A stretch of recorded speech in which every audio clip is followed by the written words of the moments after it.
This is the Sports Porch, Philadelphia, with your hosts, the Grand Schwabini, Rube, and me, your technical director. Come on, Philly, show us a little Eagles, Flyers, Phillies, and Sixers love. The Philadelphia Sports Porch starts now.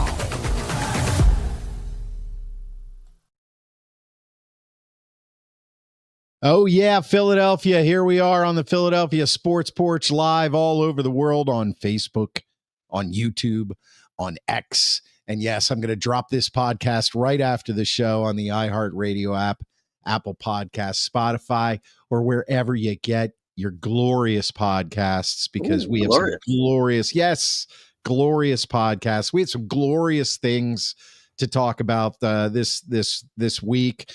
Subscribe at Philadelphia Sports Porch on YouTube. If you haven't done that yet, do it and hit notifications. Tuesday nights, 7 p.m. Eastern Time. That's when we're here on X at Philly Porch. One of the easiest and best X names I think I've ever come up with. And I couldn't believe it wasn't taken when I first got it. But we're not going to delay this anymore. I think it's a good idea to start with something just classic. It's going to go down for the ages. Let's take a look at this. The kick is away. It's blocked. It's blocked. It's picked up by the Eagles. Running with it is Davis. 30, 20, 10, 5. Touchdown. Game over. Jordan Davis. Are you kidding me? Blocked them again. Are you kidding me? Blocked them again. Have you ever seen anything like this? Do you believe in miracles?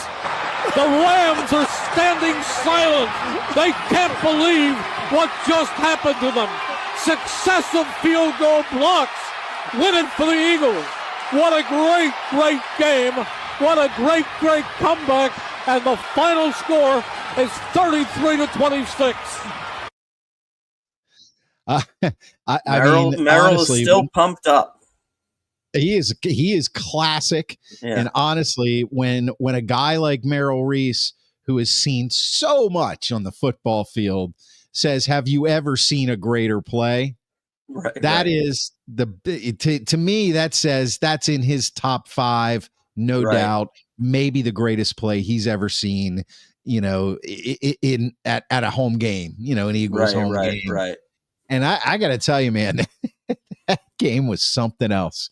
It was something else. So we want to know what you thought of that game. I'm sure we're going to get a lot of, agreeing comments on this. So comment below. But what we do here, we go in pages.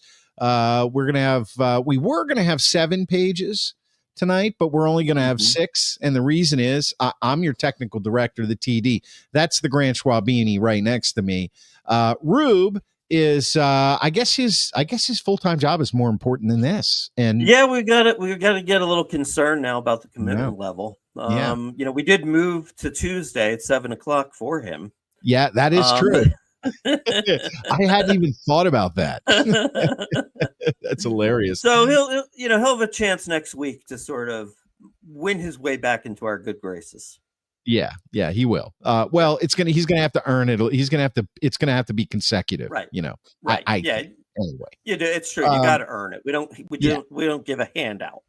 Yeah, I'm saying 6 straight weeks, no cancellations, not being late. Okay. All right. So tonight, page 1, we already listened to the call or showed you the call if you were watching. The Eagles with a huge comeback win for the ages, the Jordan Davis game. I do have another highlight, I think, to play here, but Schwaber, you just let me know when you want it on, but take it away because there's nobody who's going to describe it better than you. Well, it is the Jordan Davis game. I'll tell you what, if you watch the game, it really wasn't just the block kick at the end of the game. There was a critical 4th and 1 in the fourth quarter where the Eagles needed to stop and Jordan Davis busted through the line and just, nailed their running back, stopped them probably about 2 yards short of the first down. There was another play in the fourth quarter where it was a 3rd down play and Stafford had rolled out and he was trying to run for the first down. and Jordan Davis ran sideline to sideline and tackled him right before he made the first down. So then they had to punt the ball. So Jordan Davis was all over the place. He was all over the field. He spent time. He lost a lot of weight in the off season. I mean, he's still a very big boy. Yeah. But he lost a lot of weight, and he is a lot faster this year. And that's a scary thing. That's a very scary thing when you have a man of that size coming at you. And I'll tell you what, I mean, look, here's the thing. Sometimes you think about field goal blocks and you think, well, they're lucky, or that kind of a thing. But I'll tell you what, I mean, you can tell that Jalen Carter and Jordan Davis have worked on this. They basically what they do is, and apparently reading up on it, they basically find a guy who they feel like is the weak link, and they both line up basically right over that guy, and the two of them push him, and then they both try to get their hands up. And so Jalen Carter blocked the first one, and Jordan Davis was able to get the second one. And I don't know why, I really don't know why, but for some reason when I was watching it, I felt like they were going to block it. I really did. I felt like they were going to block it just because I felt like those guys were just really committed to making it happen. Now, I mean, look, I assume if we're going up against the best kicker in the league, it's probably not going to happen, right? They're going to get the arc or the angle of the football up, before their hands can get in the way. But look, to get two of your best players to dedicate themselves to special teams when a lot of people in their spot would probably just, lollygag it. I think that also speaks a lot about, the coaching. Nick Sirianni, Michael Clay, special teams coordinator. Oh, yeah. So it was just a really, really fun game. I mean, pretty much everything had to go right in the fourth quarter.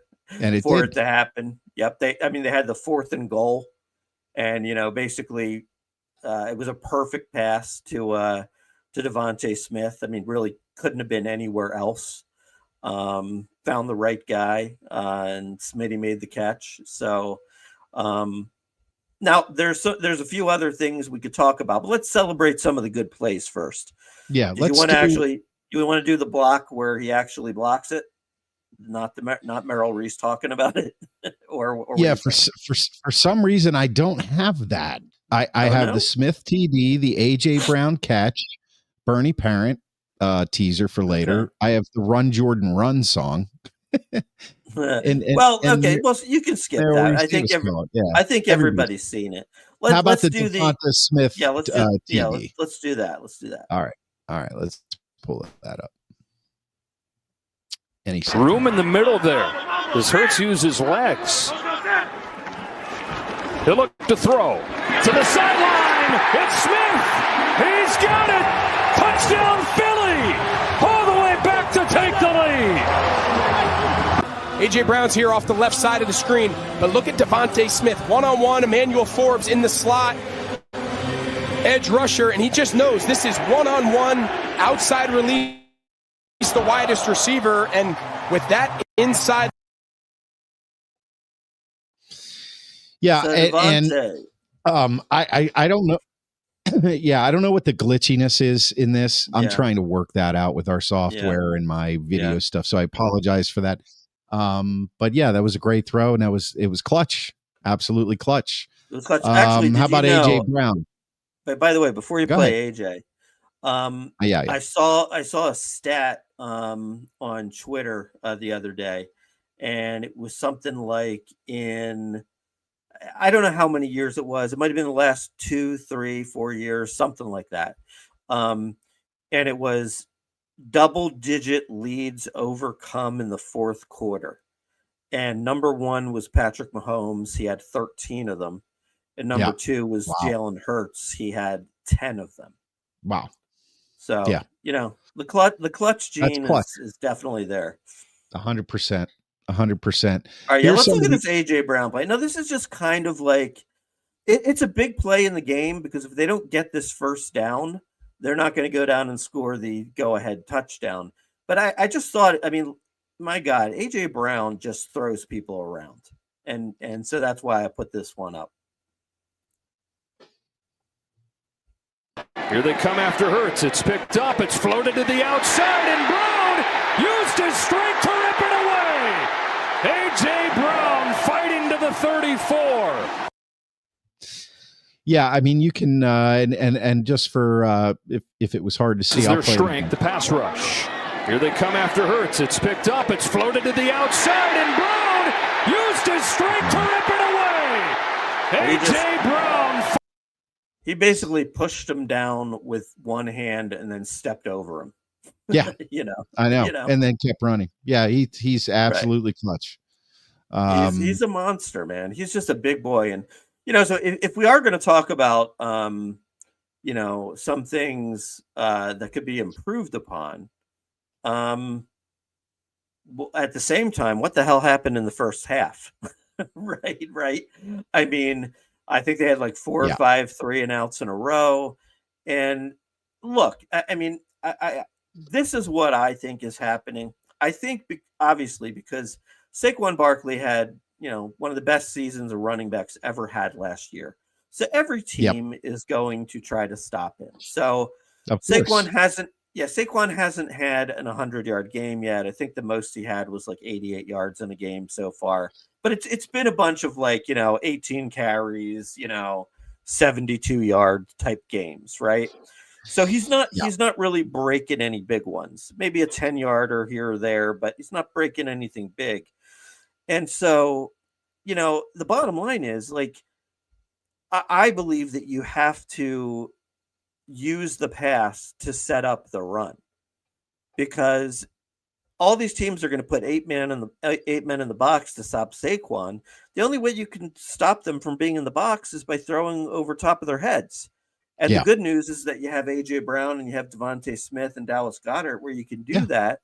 But they need to do that. This was the first game of the year. They didn't target AJ Brown until the fourth quarter, and then in this game they didn't target AJ Brown until the third quarter. I mean, what are we doing here?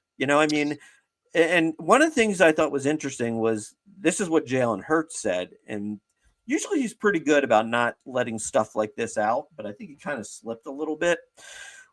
He said, we got to stop playing not to lose and start playing aggressive. I heard that. Start playing aggressive to win. Because look, with this team, they can do a ton of damage. So, yes. Let's get the lead and let's not make these things so impossible, right? Yeah, I pardon me. I think that it's everything you said is true, and that's what's happening. But I think they're as innovative as a head coach as Sirianni can be, and the offensive coordinators that he's had.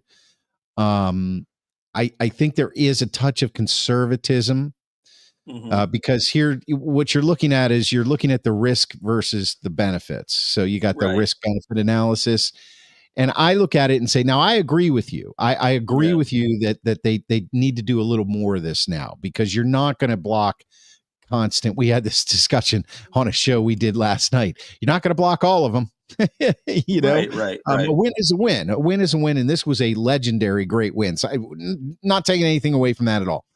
What I'm saying is that I think there's a touch of this, we know they're going to put 8 men in the box. They're really going to tighten up in the run defense because they know Saquon's got, the ability, and they're going to force us to try to pass it. But the risk here is that if we pass too early and we're throwing it over the middle and into traffic and we get an early turnover, now we're behind, and that throws our rhythm off. So it's not that they don't trust Hurts to do it, but it's more but what we know with Barkley is he's probably going to get at least 2 yards, maybe 3, even though they're stacking the box. And it's wearing their defensive line down early. So we'll deal with that and open it up later when they're tired. That's what I think the strategy is, especially when they start the year. Because if you remember, The D line is trying to get into game shape. And I was listening to a football show about a couple weeks ago. I can't remember the player who was on there, but he talked very specifically about you do train year round. You have some time off after the season, but you're always basically training either in the gym or running. And then it's back to football.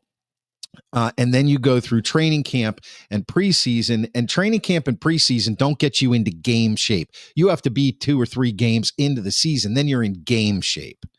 And so that D line and that O line, they're not right in game shape yet. Although it looks to me like Jordan Davis and Jalen Carter came in game shape. Some players just are that good. So I think there's a strategy behind it. I wouldn't be saying this if they were 1-2 or 0-3. Yeah. It would be a huge problem. Right. But I mean, I do agree with you. But I don't, and it makes sense, right? Like, why risk an early turnover when chances are you can just have Saquon Barkley run it down their throat. Right. I mean, it makes sense, but at the same time, I think it's getting a little too predictable, a little bit too conservative. Mix some of it in. Like, you want to give Barkley, go run, and then maybe it's a screen pass, you get a first down. Okay, well, let's not go run again. Let's maybe throw on first down. It doesn't have to be, a throw far down the field over the middle. Let's just do a slant in to AJ Brown, get him in the game. You know what I mean? What's occurred to me is that you're actually, in a way, taking a little Rubes Negadelphia personality on right now. Look, this was a great win. This was a great win. So let's move on to page 2. Okay. In this vein, game balls, Birds game balls. I think this is a great picture. Definitely Birds game balls. So let's start off on offense. You want to go first, Schwaber? Sure. I'm going to go Jalen Hurts. Certainly there's some other guys we could easily pick, and maybe you'll pick one of them. But look, the reality is that Jalen Hurts, if Jalen Hurts makes one mistake in the second half, the Eagles lose. That's basically it. I mean, after he was sacked and they went up 26-7, after that, if he makes one mistake, they lose. Right. So, he hits Devontae on a 4th down. He hit a lot of passes to AJ Brown along the way, scrambled for some. So, he led them down the field, and he certainly looks very calm doing it too. He does. And that's why Jalen Hurts gets my game ball. I'm not picking somebody different. Oh, yeah? I think Jalen Hurts. This is what I was thinking about today when I got your emails yesterday about setting up the show and the game balls. I thought to myself, it's definitely Jalen Hurts. Jalen Hurts is the general of this team. He is clearly the leader of both the offense and the defense. He's the spiritual leader of the defense. He is. I mean, do you hear him? Like, you could see him on the sideline talking to Jalen Carter, pumping him up like, hey, we need to stop. You know what I mean? Right. Yeah. And this is a guy who, and this is coming, especially coming from me, this kind of praise, for an Eagles quarterback, it's genuine. Right. And I believe it. He is, to me, unless, God forbid, I know he's got a private life. I have no idea what he does there. But it seems like whatever he does, I'm sure he's having a grand old time, but he's a respectful citizen on the field. He is, to me, one of the few new players of this new generation of player who are wildly overpaid. And look, Jalen Hurts is a great quarterback, and the market says his services are probably worth more than they're paying him now. That's what the market says. I get it, but wildly overpaid. But he understands the business of football. And when he's on the football field, not only when he's playing, not only is he the general, but he's also a businessman. He's making decisions that are in the best interest of the team, because where his position puts him, those decisions affect the outcomes, Super Bowls, which trickles down to his business and the amount of money he's going to make. He has figured that out, and he's got the talent, but he's not as talented a passer as a Patrick Mahomes or even a Bobby, what's his name? Justin Herbert. Justin Herbert. I always want to call him Bobby Hebert because I'm such a moron. Right. So that's what I really like about him, and that's why I picked the Eagles to win the Super Bowl again this year. I think Jalen Hurts understands the business of football, and right now that business is merging that, that individual player and their need to bank, and also, but you do have a team. You get enough of these guys in here with enough talent and enough desire.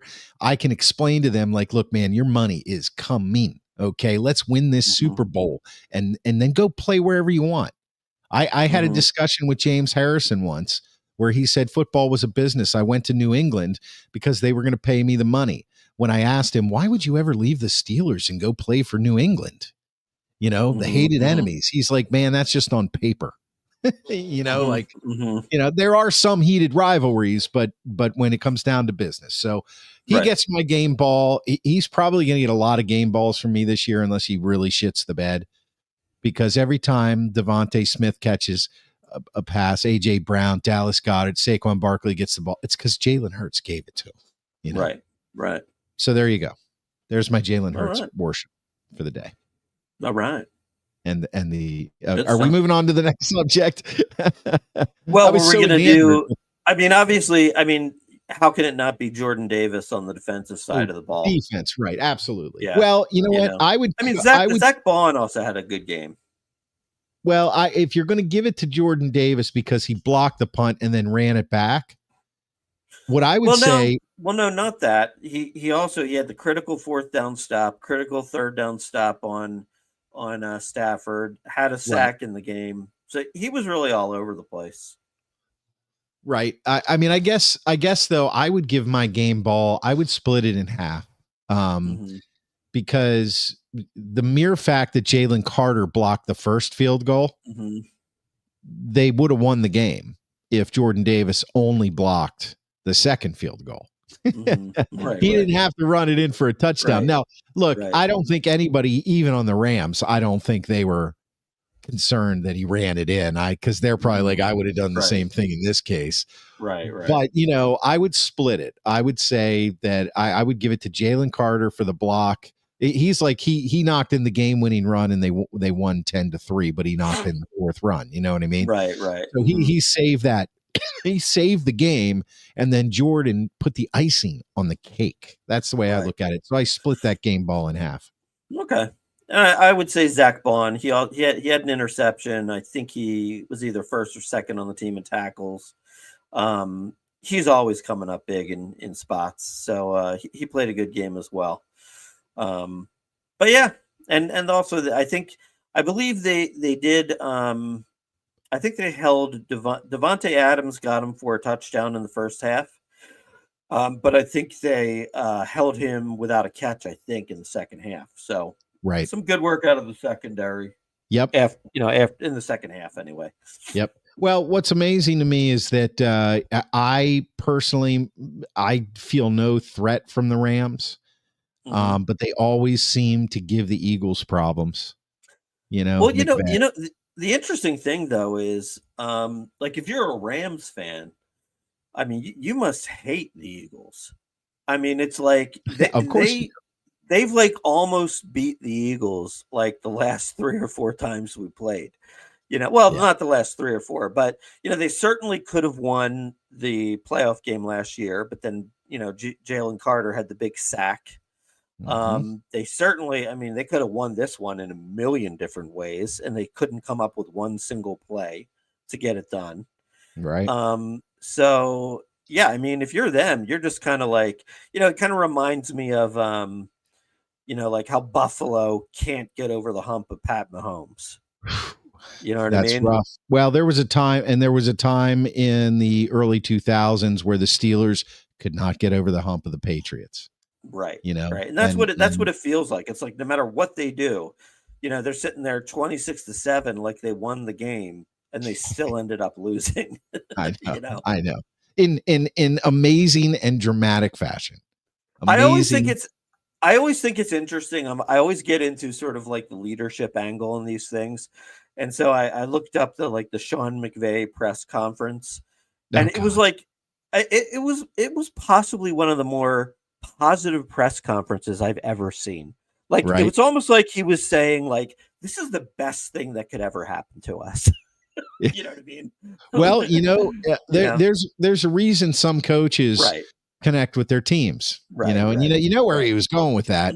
Just like Green Bay and Matt LaFleur, who said, well, I guess this answers any questions in the locker room as to whether or not we're going to go undefeated this year.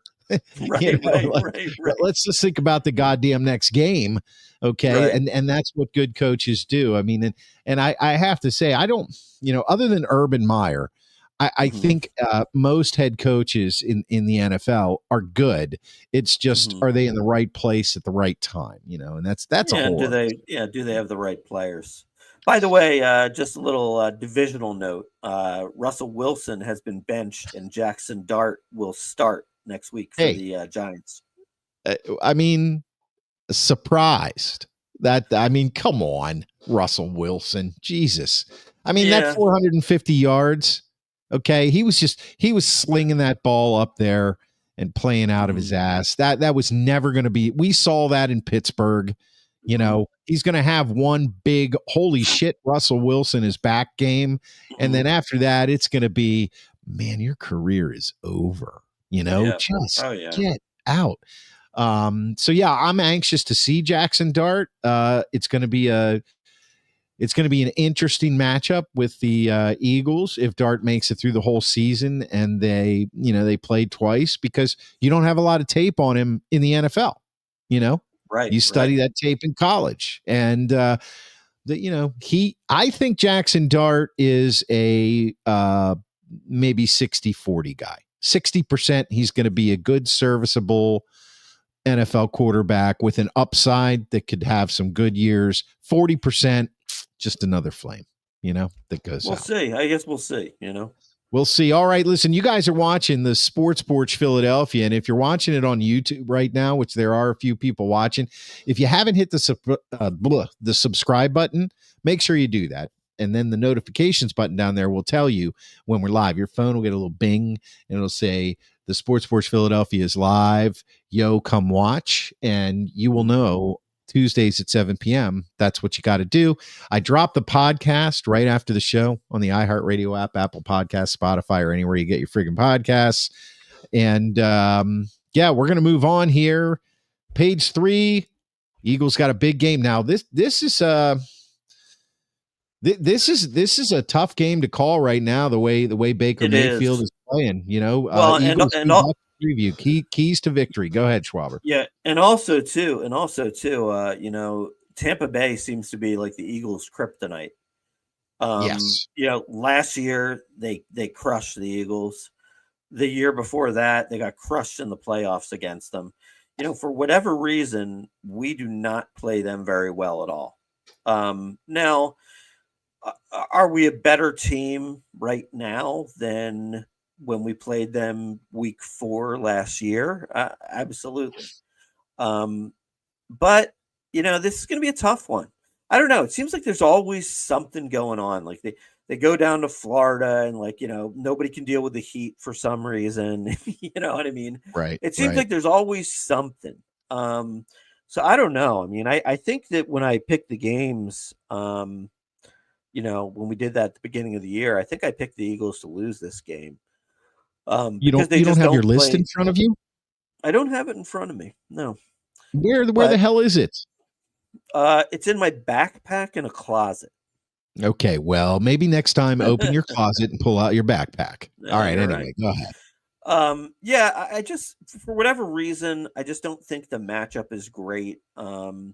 It just seems like Baker Mayfield, whenever he plays against the Eagles, he's like, 23 for 25. It's like he never puts the ball on the ground. At the same time, though, we're now talking about a team that since they lost to Tampa Bay last year in week 4, I believe it was.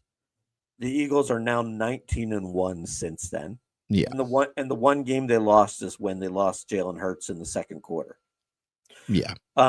So, I mean, that's a pretty unprecedented run of success. Yeah, and those runs don't last forever. Yeah, I mean, well, they don't last forever. That's true. So you could say that they're due for a loss, but at the same time, I don't know. Maybe there's a good reason. You like to call it the trap game, right? Right. Yeah. Now I wouldn't call this a trap game simply because we are well aware that Tampa Bay has handled us, the last couple times we played them. But if anything, maybe that's a reason for the Eagles not to come out flat this week, because it's a team that they have trouble with. So they gotta get up for this one. Well, this could very easily be that trap game. And yes, they struggle with Tampa Bay. They're playing in Tampa Bay.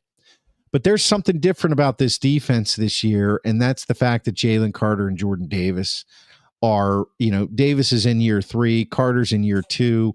They're already at the top of their game. There's an attitude in there. And where I'm going with this is that Baker Mayfield is going to be affected by these two guys. And I think they're going to win this game. I really do. And for you guys watching, listening, I've been a believer since the beginning of last year. They would win the Super Bowl last year.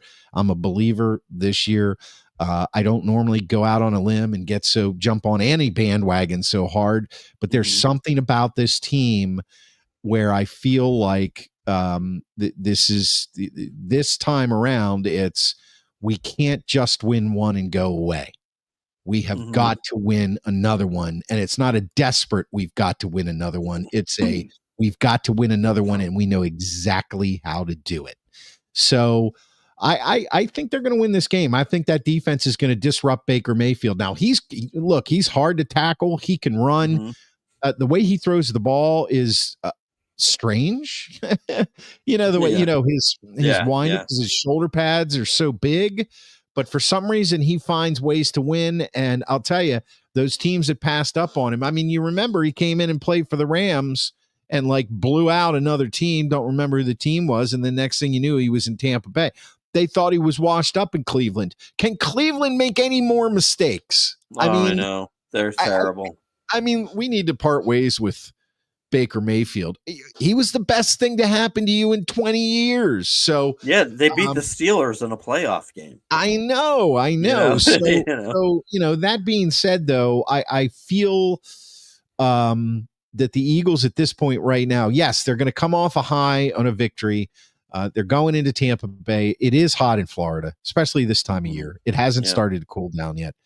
But they're out to prove a point this year. We're not a one-hit wonder. We didn't win this and come back here and we're having a slump. So I think the key is to get to Baker Mayfield. And then I think that offensively, they have to mix it up a little bit because of everything we talked about earlier in the show. You want to wear that defense down, so you need to have a healthy amount of running. But let's toss a screen pass in on maybe first down. Right. Let's do something a little outside the box. That'll keep them guessing. That too will tire them out. Right. Yeah. I mean, I think what you want to do is, I mean, obviously, if you can control the clock with Saquon Barkley and a short passing game, then you don't have to worry so much about Baker Mayfield. You do it right. I mean, look, the one weakness I would say that the Eagles still have at this moment is their second cornerback. So Adoree Jackson and actually Adoree Jackson, who I wouldn't mind him not playing because I don't think he's very good. He's injured, and then his backup, I think Jacorian Bennett, also got injured. We might actually be without both of them this weekend. So it could be Keely Ringo out there. And, I don't know what you're going to do. You're probably going to have, Quinyon Mitchell probably shadowing Mike Evans throughout the game. But they've got, second and third receivers that are pretty good over there. Is Chris Godwin playing? I don't know. I don't know if he's back yet or not. I haven't Yeah. seen anything. But it seems like they've got plenty of guys who can catch the ball. So, and we got to get off the field. That's why Carter and Davis have to break the middle of that pocket up and force Mayfield into the arms of an edge rusher or a linebacker or somebody, or get that ball tipped. I think turnovers are going to be a huge key. If the Eagles get 2 turnovers in this game, they're going to win. And unless unless they have 5 themselves, Yeah. But if if the Eagles can get 2 turnovers and Hurts can take care of the ball, I think they're going to win. And I think those turnovers are going to come as a result of an interception and a strip sack. And that's just I'm channeling the Grand Schwabini, and this is what I'm calling for. Yeah. I like it. Somebody just gave us a heart, so they must have loved what I just said. They must have loved it. All right, page 4 was going to be this, and we're just going to tease it. Page 4 was going to be the Eagles' 10 most important players. But because Rube decided to pay more attention to the job that puts dinner on his table, we're going to push that off till next week, and we're going to move on to baseball and the Phillies. Baseball. That's right. Up to the minute, just if you want to know. I do want to know. The Phillies have 2 home runs tonight. One from Schwarber, his 54th of the season, and one from Otto Kemp, who I was begging for them to bring up mid-season. And I'll tell you what, he seems to be a pretty good player. Yeah, well, that's why you were begging for it. Yep. And we got Sanchez on the mound tonight, 3 innings pitched, only 1 hit. He is at 2.62 on his ERA. If he gets a win tonight against Miami, he goes to 14-5. So that's a good winning record there. He probably is going to be the Phillies starting pitcher in the first game starting pitcher in the playoffs. Where it lies right now, actually, I believe if the Phillies win tonight, they clinch a bye. And so it's really between them and the Milwaukee Brewers for the number 1 seed.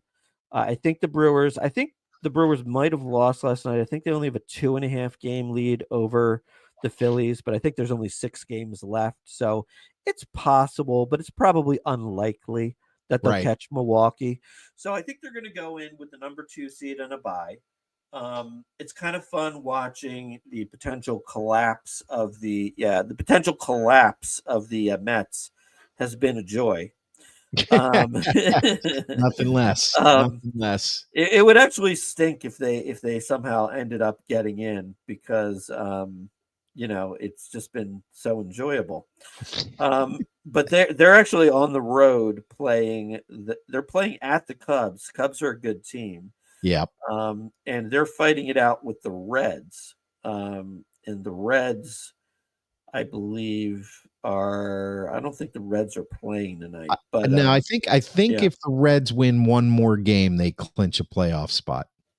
I could be wrong about that. I don't know. I might have heard it on the radio today. I don't know. I just actually I think I made that part up because I was just kind of like, wow, look at that. The Reds might make the playoffs.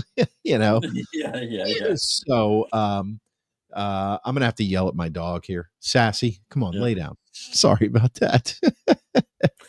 So I guess the thing is, I mean, look, I think it's good that they got the bye.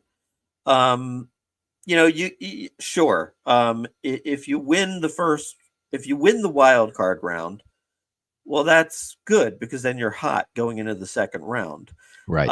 But you could also lose the wild card round. Yes. And it's only a 3-game series. So look, do you want to win 3 playoff rounds to win the World Series, or do you want to win 4? So I think having the bye is advantageous. And you just you just got to be ready to, hit the ground running when you get there. I mean, Phillies are, at least they're finishing this season differently than they did last season. Last season they really stumbled after the All-Star break, and they were just barely above a 500 team. This Right. year, they've really poured it on since the All-Star break, and have been kind of battling Milwaukee back and forth for the best record in baseball. And they've been doing it with several players injured. One of the things that's interesting is that Harrison Bader has been amazing. Yeah, what an addition to the team. What a great move. Yeah, and with Trey Turner going down with an injury, they put Harrison Bader in the leadoff spot, and he is 0 for 2 tonight. But I believe he's hitting like 400 since they put him in the leadoff spot. So it's interesting. Like when Trey Turner comes back, do you put him leadoff, or do you maybe like put him like fourth? So like Harper has some protection behind him. You know what I mean? It's a tough call. Well, it is a tough call, but it's actually not a bad problem to have. Right. I say if Bader's still hitting at the clip he's hitting at, I say, if Turner's good to go, you do something like put him in fourth, right, or maybe fifth. They're putting Schwarber fourth more now, right? No, Schwarber's almost always second. Oh, he's second now. Yeah, okay, I don't know what I was thinking. Yeah, okay. Schwarber's always second, and Harper's always third. Okay, what an unconventional lineup, but how crazy! I love it. I absolutely love it, and I'm going to say it again. Kyle Schwarber, my number one pick. I'm going to win the World Series. Period. In your fantasy league. Sports. That's right. That's exactly. And in your mind. And in my mind, I've already won it in my mind just because I bragged about it. I bragged about it all year long, and then now I'm actually in it. Those kids are like, "How did he do it? How did he do it?" All right. It'll be interesting to see how they finish out the season, but I agree with you, Schwarber. And if you think about it, I if we could go all the way back to the beginning of the year, I think I did mention that I thought they would be here. You did. You've been a fan all year long, and I mean the big thing. Really, a couple big things happened. I mean, one was Wheeler went down. Yeah. But the good news is that the Phillies still have a very good pitching staff. Yep. And then Johan Duran came in. He's a monster, and he just blows people away. Yeah. And then Harrison Bader is like a spark plug. He's a spark plug guy. He is. Absolutely. Yeah. So it looks like we're going to have a lot of exciting shows throughout the playoffs. Yep. Schwarber, you might want to think about doing like a playoff recap after every playoff game. I mean, that could be interesting. I just might do that. Yeah. So, stay tuned. Keep your eyes peeled. Page 6. The hockey world and the Flyers family lost a legend this week. Bernie Parent. Bernie Parent. Absolutely. And I'm going to let you speak to this, Schwarber. And then do you want me to play the video of the highlights? Yeah, let's play the video first.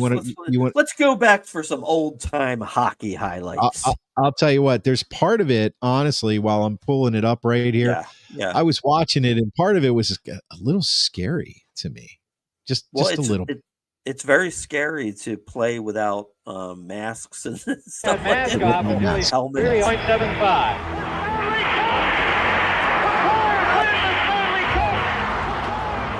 Front tried to tip it in, but Bernie Parent, depicted here by one of the fans on that banner, came up with a big save. You never see they win the cup here this afternoon. The mask comes off before he leaves the ice. And we have a dandy Stanley Cup. Shepard to Orr. Orr tees it up, fires high, Snuff, just saved. Rebound by Cashman and Parent. And Hodge on the pass to Hodge. Hodge shoots. Big save by Bernie Parent on a large. Orr after. Bobby Clark and Orr. Took it off the puck to be a penalty. Good shot. Parent gets that leg out there and picks it up. Not scored on him yet. Bobby Orr, the superstar of the Bruins. Oh, makes the save. Ladies and gentlemen, the Flyers are going to win the Stanley Cup. Playoff games, the goals against Albert at 2.14. Bernie Parent certainly is a leading candidate for the Conn Smythe Trophy as the MVP in all of the playoffs. And Cashman cutting in front trying to tip it in, but Bernie Parent depicted here by one of the fans on that banner, came up with a big save. You never see that. You don't take that mask off until he's really off the ice. And he did say that if they win the cup set, the mask comes off before he leaves the ice.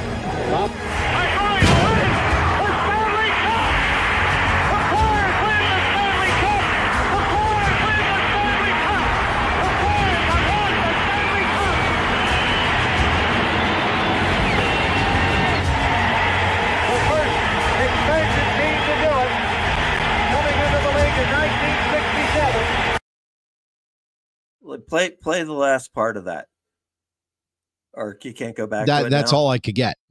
Okay. Yeah. The last thing it said there. You mean the was very? like, yeah, like it said something like 30 shutouts and like the. Oh no, I couldn't get that. For some reason, I couldn't get that. Yeah. I think he had something shutouts. I think he had like 54 career shutouts, and in those 2 seasons, he won the Vezina Trophy for the #1 goaltender. He won, I think it's called the Conn Smythe Trophy for the best player in the playoffs.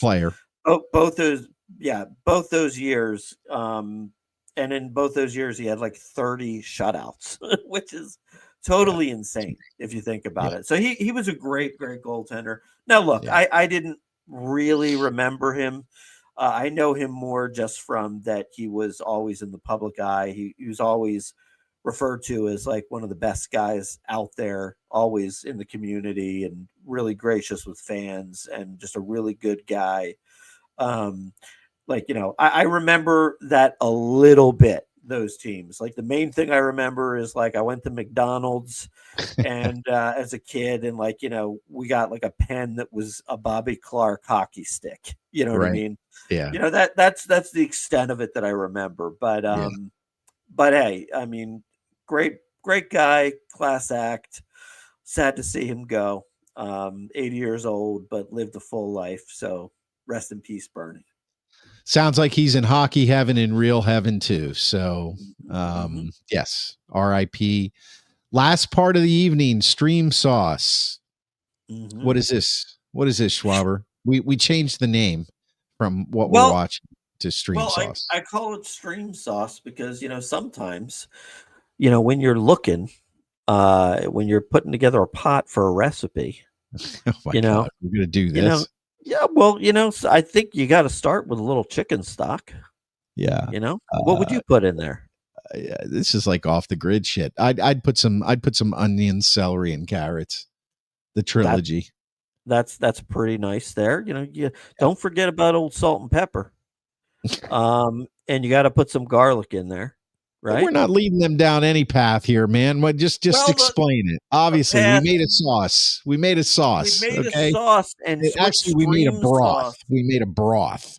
That a broth can be tasty. A sauce. Okay, this is off. So what we're watching is basically our way of giving back to you, our fans. We know how hard it is to find a good program to watch on TV. And sometimes it's just downright frustrating when you're just going through trailers and, you just, something you just end up giving up sometimes. Right. And, you watch that great program and you're just like, oh man, how am I ever going to find something else? Well, don't worry about it. Leave it to us. We review the entire program, the entire season. Yes, unfortunately, sometimes. Yes, and we will tell you if it's good. If it's good, trust us. Be the hero. You've got it on lock. It's going to be a winner. Your friends, your family are going to love you. If we say no go, believe us. Yeah. Don't even try. Yeah, because we don't have very high standards. So if we say it's really bad, it's really bad. Mm-hmm. I don't know if I would actually believe that. Okay, the Grand Schwabini has been, we reviewed this on another show, and there's so much material here that I can use. I can't figure out why you would watch this, and I can promise you I never will watch this. This is all about love, Chris. Right. When you love the woman that you marry, Yeah. And she wants to watch some good old fashioned Oh, teenage young adult romance. all right. You give her that. You give her that and you say, "Hey, I'm going to ride or die with you." I'm I'm Um, I'm going to question her on this as well, but go ahead. Go okay. ahead. So, yeah, what Summer I Turned Pretty, 3 seasons. It's actually pretty good. I know it's a little embarrassing to admit this, but I did like it. For, for you. Um, and if if you're into if you're into like romance type stuff, I think you'll love it. It's basically a story of a girl who sort of like she and her best family friends, they go every summer up to a shore home, and she as a little kid is sort of like a geek and a nerd, and then eventually kind of one summer she becomes pretty, right? Yeah. And the two brothers each secretly love her, Yeah. and they end up sort of trying to battle it out. Who's going to get Belly? And it's Conrad, it's short for Jeremiah. Of You got to course. be, Amy was team Conrad, I was team Jeremiah. I'll let you watch to see who wins. But hey, it's fun, it's good, it's there's some intense episodes, some of it's kind of funny too. Just good times, old fashioned fun TV. Yeah, I know. And I watched 4 kids go through this very same series growing up in my house, which is why I Yes. will never watch it. I don't know why you would review it. I mean, we've got football, hockey, and baseball fans Hey, watching this. I'm trying to please everybody. Like, here's the thing. Like, my 13-year-old niece is watching this with all of her friends. I'm Yeah, telling you, if you want to watch a show with your 13-year-old niece, I don't. sports guy, I don't. this is going to make you a hero. I don't have a 13-year-old niece, first of all. And second of all, it's not so I would not call up my 13-year-old niece and be like, "Hey, 13-year-old niece, you want to watch The Summer I Turned Pretty with me?"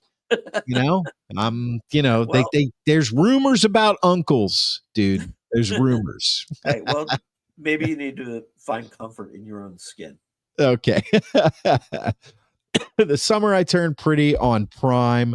I've just finished. I'm not going to tell you I started the 4th season because I have, but I haven't. Okay. I just finished the 3rd season of something that was originally on AMC from 2012 to 2017.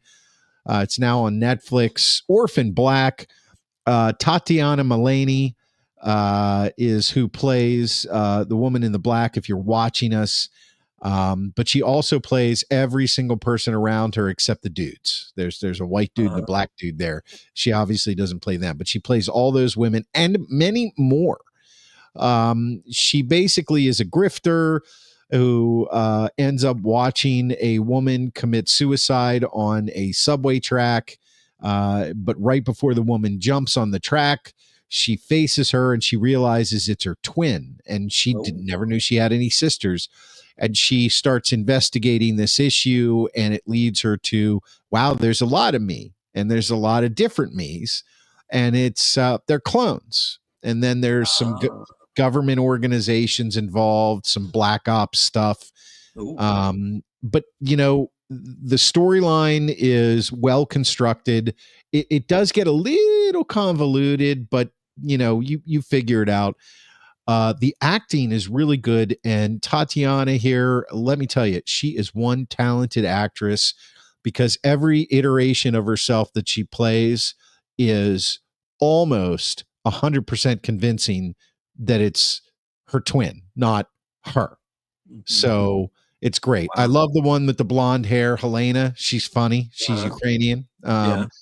It's got a little bit of humor in it that's pretty good and well timed. It's got a lot of action in it, and there's a little sci-fi because it deals with genetics. This could be good. I think I will try to watch it. I'm telling you, Schwaber, I recommend it. I don't know if you'll like it or not, but I will tell you right now that I highly, highly recommend it. Anything else you gotta say here until no, that's all I got. We're feel a little bit lonesome here without the Rube band. But I'm glad he's not here. Well, no, I'm kidding. I miss you, Rube. I do. I miss you being here. I hope he comes back. Well, he's gonna have to prove himself. We talked about this. You never know. Listen, guys. First of all, I want to thank you for watching the Philadelphia Sports Porch right here on Facebook Live, on YouTube, on X. And, of course, hit that subscribe button at Philadelphia Sports Porch. Click the notifications button. You'll see every Tuesday night at 7 p.m. We're here talking Philly sports. We're going to have something to tease next week because we're actually headed to Philly in a couple weeks. We're going to be there. We'll let you know next week. We'll give you some details. Rube, I do miss you. Hope you come back. Still going to have to prove yourself, though. But that being said, for the Grand Schwabini, on that side, I'm your technical director. I'm out. We'll see you next week.